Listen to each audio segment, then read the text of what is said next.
أعوذ بالله السميع العليم من شر الشيطان اللعين الرجيم. بسم الله الرحمن الرحيم. الحمد لله رب العالمين، والصلاة والسلام على منبع العلم وينبوع العالمين وعلى آله وصحبه أجمعين. سلام من الله عليكم ورحمة من لدنه وبركات. رب اشرح لي صدري ويسر لي أمري واحلل عقدة من لساني يفقه لي قولي. اللهم يا معلم إبراهيم علمنا، ويا مفهم سليمان فهمنا. علمنا ما ينفعنا وانفعنا بما علمتنا وزدنا علما. اللهم آمين. أمتنا على تعالى في كبو إبليس دعالين تورما ka an sinsini Allah Ta'ala tɔgɔ barikamaɲi ka kisi nɛɛma deli Allah Ta'ala fɛ, Ala k'o kɛ danfɛnw na sɔn hɛrɛma kan Muhammad al-Mustafa ani a so dunge sanumaw ani a ka sahaba ɲumanw ani jɔn ɲuman fɛn o fɛn y'i senda o senda nɔ la n'o baara ɲuman kɛli ye. Ala ka ne ni aw fara o jamakulu sanuman kan. Ka ɲini Ala fɛ, Ala ka dɔnni nafamaw di an ma, Ala ka nafa ni an ka dɔntaw ye. K'an ka foli ni wale ɲuman dɔn kɛrɛnkɛrɛn k'o ɲɛsin aw ma, fɛn o fɛn de sɔgɔlen b'an na nin waati in na Mali kɔnɔ fo ka taa se Mali kɔ kan. An b'a fɔ aw dan ka na les enseignements du vendredi jɛmukan kɛrɛnkɛrɛnlen min sigira Shirifila TV jabaranin fɛ. Aw ni aw an bɛ se k'an ka bato kɛcogoyaw faamuya nɔgɔya la, teriya la ani lafiya la. O hukumu kɔnɔna na an ka sigida tɛmɛlenw an bɛ tayamamu babu de kɔnɔna na. Ni Ala ka diɲɛ ye an bɛna tɛmɛ ni an ka babu sen tɔ ye. An y'a fɔ aw ɲɛna k'a fɔ tayamamu tɛ dɔwɛrɛ ye, ale ye ji nɔnabila ye. Kuma min na alisilamɛ ni ji sɔrɔli gɛlɛyal'i bolo ou bien na lahalaya kɛrɛnkɛrɛnlenw degun kɔnɔna na, lujuraw kɔnɔna na, silamɛ sariya ye tayamamu kɛ sɔnɔgɔya ye k'i bɛ se ka tayamamu kɛ. An ka sigida tɛmɛlenw an bɔra ka tayamamu faridaw fɔ aw ɲɛna, mais ni Ala jɛna n'a ye an da bɛna se tayamamu baara kɔnɔna na fɛn min ye sunnaw ye fo ka taa se minnu kanulen don n'an b'a fɔ mustahabu, fo ka taa se a mubitilatu n'o ye a tiɲɛfɛnw ye, ani tayamamu yɛrɛ bɛ kɛ cogo min na. Ciba sanu ye a ɲɛfɔ an ɲɛna cogo min na, a y'an bilasira ni tayamamu kɛcogo ye cogo min na. Ni Ala ka jɛn an da bɛna se o ma. O hukumu kɔnɔna na tayamamu kɛcogoya yɛrɛ, n'i ye ciba sanu ka hadisa kɔnɔna lajɛ ni o ye a ka bilasiralikan sanumanw ye. Hadisa bɛ yen nɔ, hadisa min ni a minɛna ka bɔ Ammar bun Yasir n'o ye Alakira ka sahaba ba ye. A b'a fɔ an ɲɛna a ko don dɔ la ajnabtu falam usibil ma fatama'atu fil sa'id wa salaytu. Ni sahaba ba in a b'a lakala an ye k'a fɔ don dɔ kɛra ko Ala y'a latigɛ k'a fɔ ale janaba nɔgɔyara, nka ale ma ji sɔrɔ, a ma se ka ji sɔrɔ. A tun bɛ yɔrɔ min na jiko gɛlɛyara a bolo, a ma ji sɔrɔ. Komi a fɔra alikuranɛ sanuman kɔnɔna na fatayamamu sa'idan tayyiba, ko ni dugukolo sanuman bɛ i yɔrɔ, ayiwa k'i ka tayamamu kɛ a la. Komi a fɔra sa'idu tayyib, ale fana y'i yɛrɛ maraka bɔgɔ la, dugukolo la. Donc o ko in bɛɛ lajɛlen tɛmɛlen kɔfɛ fazakartu zalika linnabi, k'ale nana ka na kuma in ɲɛfɔ Alakira ɲɛna. Ciba sanu a kɛra tan de, ne Ala y'a kɛ ne janaba nɔgɔra nka ne ma ji sɔrɔ ka se k'an seliji ta k'an saniya k'an ka bato kɛ k'an ka seli kɛ. Ne fana ye n maraka bɔgɔ la komi e y'a fɔ an ɲɛna k'a fɔ ko sa'idu tayyib k'o ye mumini ka ji nɔnabila ye. Donc n'i ma ji sɔrɔ i bɛ se ka tayamamu kɛ ni dugukolo sanuman ye. Alakira fana ko a ma innama yakfika haza hakɛza, ko k'a kun ma se i k'i yɛrɛ maraka bɔgɔ la, a ma se i k'i yɛrɛ kolongolo bɔgɔ la ten koyi, a kun t'o bɛɛ kun bɔ. Fa innama yakfika hakɛza, a kun bɛ wasa dɔrɔn i k'a kɛ nin cogoya in na. Alakira ko cogo di? Wa daraba nabi sallallahu alaihi wasallam bi kaffayhi al-arda, an ka ciba sanu ko a y'a bolo sanumanba in kɛ ka dugukolo gosi, a y'a tɛgɛ sanumanba in kɛ ka dugukolo gosi. Wa nafakha fihima, a kɛlen ko k'a tɛgɛ kɛ ka dugukolo gosi, ko a ye a tɛgɛ kɔnɔna fiɲɛ, a ye a tɛgɛ kɔnɔna fiɲɛ. Summa masaha bihima wajhahu, ciba sanu k'a sɔrɔla ka a tɛgɛ sanuman fila in k'o kɛ ka a ɲɛda masaya. Ciba sanu a y'a tɛgɛ sanuman in kɛ ka a ɲɛda masaya. Wa kɛfɛyihi, ani a tɛgɛ fila a ye a ɲɛda masaya wa kɛfɛ ye ani a tɛgɛ fura fila. N'i ye nin kumakan in ta k'a lajɛ nin bɛ tayamamu baaraw ɲɛfɔ an ɲɛna. Dɔnnibagaw y'u sinsin nin de kan ka tayamamu tacogo fɔ an ɲɛna wa fɛn minnu ye farida ye a la minnu ye diyagoya ye a la u y'olu tɔmɔ ka bɔ nin kumakan ninnu de kɔnɔna na wa minnu fana ye sunna ye o y'u basé nin kumakan in de kan. N'i ye nin kumakan in ta k'a lajɛ nin bɛ tali kɛ tayamamu tacogo bɛɛ lajɛlen na. Dɔnnibagaw bɛɛ lajɛlen hadisa min bɔra an bɔra ka hadisa min lakali nin ye ten nin ye dɔnnibagaw bɛɛ lajɛlen ka bɛnkan ye mutafaqun alayhi yani dɔnnibagaw bɛɛ lajɛlen bɛnna hadisa in kan. O b'a yira ne ni aw la k'a fɔ tayamamu tali tɛ fɛn gɛlɛn ye ko compliqué tɛ a ka nɔgɔn kojugu. Misaliya la nin ka kɛ dugukolo sanuman ye an bolo n'i bɛ fɛ ka tayamamu kɛ tayamamu tacogoya an bɛna o yɛrɛ de ɲɛfɔ ani alisilamɛ bɛɛ lajɛlen ye an b'a fɔ ala ka ni sababa bɛ fɔtaw la ani kɛta la. N'i b'a da i bɛ tayamamu daminɛ i bɛ ŋaniya siri n'i ye ŋaniya siri o b'a sɔrɔ e yɛrɛ sigilen bɛ dugukolo sanuman kan yani dugukolo sanuman b'i bolo walima cɛncɛn b'i bolo walima bɔgɔ b'i bolo walima farakuru b'i bolo walima gilasi b'i bolo yani tayamamu bɛ daga fɛn minnu kan o k'a sɔrɔ o dɔ la kelen bɛ e bolo. N'o b'i bolo tuma min na yani k'i ka baara daminɛ mun bɛ ɲini fɛ alibasmala n'o de ye bisimilayi fɔ ye. N'i ye bisimilayi fɔ tuma min na i bɛ sɔrɔ ka na mun kɛ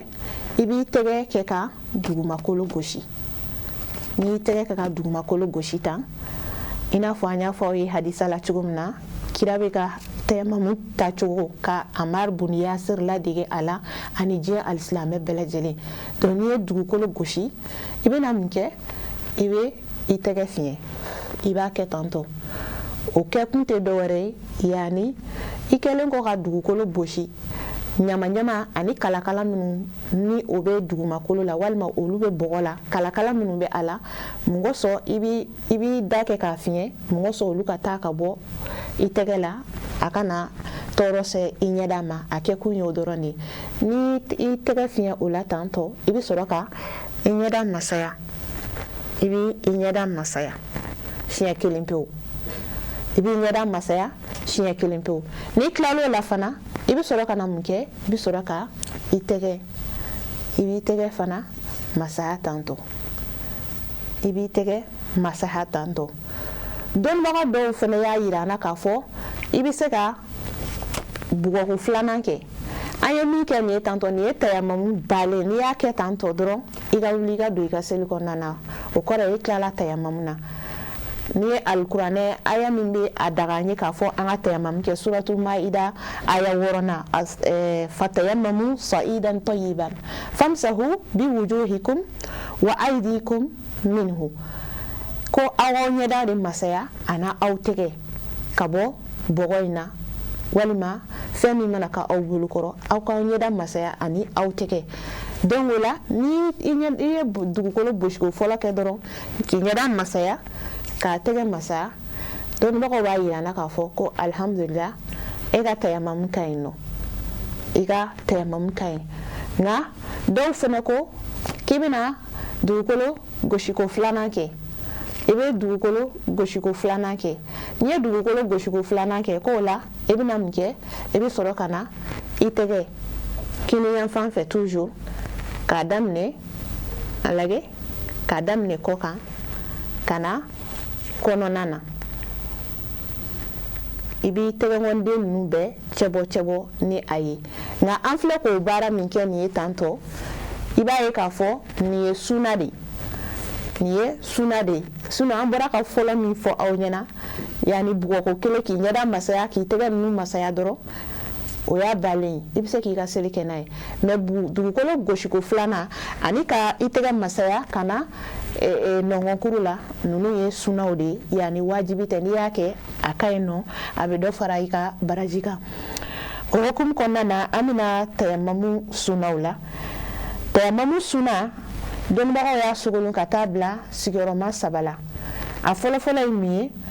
ad-darba saniya o de ye dugukolo gosiko filanan an bɔra k'an da se min ma nin ye tan. N'i ye fɔlɔ kɛ ka ban ka ɲɛda masaya ka tɛgɛ ninnu masaya yani i bɛna filanan min kɛ sisan ko o dugukolo gosiko filanan o ye sunna ye yani wajibi tɛ n'i y'a kɛ a cɛ ka ye n'i m'a kɛ baasi fana t'a la mashul yadayni ila almirfaqayni ka i tɛgɛ masaya ka n'a bila nɔnkɔnkuru la k'i tɛgɛ masaya ka n'a bila nɔnkɔnkuru la ko o fana ye tayamamu sunna ye a sabanan tartibul mashi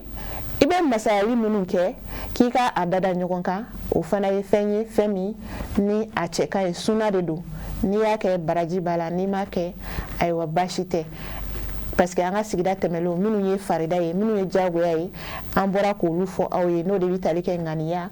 i ka tayamamu kɛ yɔrɔ jɛlen na fo ka taa se ayiwa k'i tɛgɛ kan ninnu masaya ani ɲɛda masayali k'i teliya a k'a sɔrɔ waati donna ka tayamamu kɛ yɔrɔnin min na dɔrɔn ka sin k'a tugu seli la ninnu de ye diyagoya ye ninnu de ye farida ye ni ninnu dɔ la kelen y'i ka tayamamu jɛ dɔrɔn an b'a fɔ k'i ka tayamamu a ma ɲɛ mais an bɔra k'an da se saba min ma nin dugukolo gosiko filanan tɛgɛ masayali ka n'a bila nɔnkɔnkuru la ani ka masayaliw dada ɲɔgɔn kan ninnu bɛɛ lajɛlen ye sunnaw ye fɛnw don n'i y'a kɛ u cɛ ka ɲi nɔ mais a t'i ka baara tiɲɛ pewu tayamamu kanumafɛnw n'an b'a fɔ mustahabatu tayamam o fana ye saba ye o fɔlɔfɔlɔ albasmala i n'a fɔ an y'a fɔ aw ɲɛna cogo min na bisimilali fɔ o ye fɛn ye fɛn min ni a kanulen don kosɛbɛ silamɛ a ka kan n'i bɛ baara don i bɛ tɛgɛ don i ka baara fɛn o fɛn na i k'a daminɛ ni ala tɔgɔ ye mɔgɔ sɔn k'i ka baara barika k'i ka baara sabati k'a sinsin fɛn don fɛn min ni a kanulen don o ye silamɛ ka baara bɛɛ lajɛlen i ka ɲɛnamaya baara fɛn o fɛn a kanulen don n'i bɛ don a kɔnɔna na i ka a daminɛ ni ala tɔgɔ ye donc tayamamu na bisimilali fɔ fana b'o cogo la fɛn kanulen de don a filanan bad'ul mashi bi zahiril kafi ko n'i bɛna masayali daminɛ i n'a fɔ an y'a fɔ aw ɲɛna cogo min na i k'a daminɛ tɛgɛ kɔ kan na tɛgɛ kɔ kan na i bɛ masayali daminɛ ni tɛgɛ kɔ kan na ye ko o ye fɛn kanulen ye wal itimamu bi batinil kafi n'i bɛna masayali dafa yani n'i ye kɛnɛmana jɔsi tantɔ i y'a masaya tan k'a sama ka na k'a dafa ni kɔnɔna ye k'o ye fɛn kanulen ye donc an b'a ɲini Alahu Taala fɛ ala ka faamuyali ko ɲuman di an ma o tɛmɛlen kɔfɛ tayamamu yɛrɛ tiɲɛfɛn mubtilatu tayamamu tiɲɛfɛn o ye fɛn 15 ye fɛn 15 o fɛn 15 tɛ dɔwɛrɛ ye fɛn 14 minnu bɛ seliji tiɲɛ fɛn 14 fiyani fɛn o fɛn bɛ seliji tiɲɛ an y'an ka sigida tɛmɛlenw na an y'a yira u la k'a fɔ fɛn 14 bɛ yen nɔ n'i kɛlen kɔ ka i ka seliji ta n'olu dɔ la kelen y'i sɔrɔ dɔrɔn i ka seliji tiɲɛlen donc o fɛn 14 bɛɛ lajɛlen fana bɛ tayamamu tiɲɛ yanni e kɛlen kɔ k'i ka tayamamu kɛ k'a ban misaliya la i taara bawuli kɛ o kɔrɔ ye ka o tayamamu tiɲɛ o y'o tiɲɛlen ye tayamamu kɛlen kɔfɛ i ye fiɲɛ fili akramakumullah o y'i ka tayamamu tiɲɛlen de ye f'i ka tila ka segin a kan tayamamu kɛlen kɔfɛ ayiwa e taara kayitu la walima lahalaya dɔ y'i sɔrɔ yani o y'i ka tayamamu tiɲɛlen fɛn o fɛn bɛ seliji tiɲɛ o fɛn kelen fana bɛ tayamamu tiɲɛ a 15nan wahiya o tɛ dɔwɛrɛ wujudul ma qabla khuruji waqti salat n'i ye ji sɔrɔ ka kɔn seli waati yɛrɛ donni ɲɛ yani ka kɔn seli waati bɔli ɲɛ yani seli waati ka tɛmɛ e ka sin ka ji sɔrɔ e tilala tayamamu na sisan dɔrɔn i tilala i ka tayamamu na dɔrɔn e sina ka ji sɔrɔ ten i yɛrɛ ɲɛ bɛ ji la n'o dun y'a sɔrɔ seli waati ma bɔ dɔrɔn k'o kɔrɔ ye i ka tayamamu tiɲɛna o yɔrɔ min bɛ min bɛ ɲini fɛ dɔrɔn i bɛ gɛrɛ ji la k'i seliji ta ka tɛmɛ n'i ka bato ye an b'a ɲini Alahu Taala fɛ ala ka faamuyaliko ɲuman di an ma ala ka barika don an ka dɔntaw la k'an nafa ni an ka dɔntaw ye anw sera ka fitinin min fara ɲɔgɔn kan k'o lase aw ma o de tun bɛ tali kɛ nin na an b'a jigi k'a fɔ ne ni aw an ye caman faamuya tayamamu tacogoyaw la fo ka taa se ayiwa a kanumafɛnw a n'a faridaw ani sunnaw la k'an ka foli ani waleɲuman dɔn kɛrɛnkɛrɛn ka ɲɛsin an ka sababu ɲuman ma an fa ani an karamɔgɔ hadarat janab asayid sherif usman madana haidara nin bɛɛ y'ale de sababu ɲuman ye an bɛ dugawu kɛ a ye nin yɔrɔ in na ka dugawu ɲini a fɛ ala ka sijan ani kɛnɛya di a n'a ka denbaya kelen-kelenna bɛɛ lajɛlen ma an bɔra ka walanda minnu lase aw ma an fa ani an karamɔgɔ ka sɛbɛnlen don Alustaz Sheikh Adam Jabi ka bɔ San. An ka foli b'a ye kɛnɛ in kɔnɔna na. A ka kitabu walafili min bɛ wele Suratu Tafakur fil Ibada, n'i y'ale kɔnɔna lajɛ i bɛ nin walanda ninnu walankatalen sɔrɔ yen nɔ nɔgɔya ni lafiya la. An b'a ɲini Ala fɛ Ala ka barika don an n'a si la, Ala ka hɛrɛ kɛ an n'a ye. K'an ka foli ni waleɲuman dɔn kɛrɛnkɛrɛn ka ɲɛsin aw yɛrɛ ma, aw minnu n'aw tɛ sɛgɛn n'aw tɛ ɲinɛ k'aw sɔgɔlen to an na Mali kɔnɔ fo ka taa se Mali kɔ kan. An b'a fɔ aw k'an bɛn diɲɛ waati wɛrɛ. K'a ɲini Ala fɛ an bɛ nin waati barikama minnu na Ala ka a hɛrɛw di an ma, Ala ka fisimantiyaw di an ma. Haza wa salamu alaikum wa rahmatullahi ta'ala wa barakatuhu. Shukran lakum.